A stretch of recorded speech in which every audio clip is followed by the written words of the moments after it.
New at 9, parents of special needs students are still irate about several Tulsa County districts' decision to ignore a state law. House Bill 3393 requires schools to provide scholarships for children with special needs. News on 6 reporter Chris Wright has more on how they are now voicing their frustration. Chris? Well, Jennifer, Owasso is one of those 5 districts that chose last month not to comply with 3393. But one couple says tonight actually was the first opportunity it's had to speak to Board of Ed members about this decision. Thomas and Loretta Farrell have waited for weeks for their chance to address board members, and they did not withhold any emotion. You are here to represent the kids of Owasso, and you've turned your back on the special needs kids.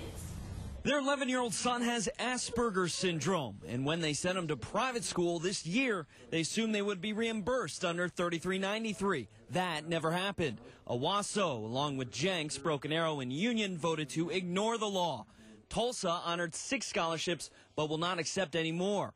All of those districts have argued that providing public funding to send special needs students to private schools is unconstitutional. Now we need to think about suing the school board to make them do what's right because they're choosing to violate the law they don't agree with. It makes no sense. Despite the lack of a scholarship, the Farrells will keep their son enrolled at Town and Country, a school that specializes in teaching children with learning disabilities. To put him back into that school system where he would be 1 in 700 in a big building would just be opening him back up to the harassment and the bullying that he got before. For this controversy to be resolved, the next move will have to be made by parents like the Farrells. The districts admit that they are inviting a lawsuit, but so far, none have been filed.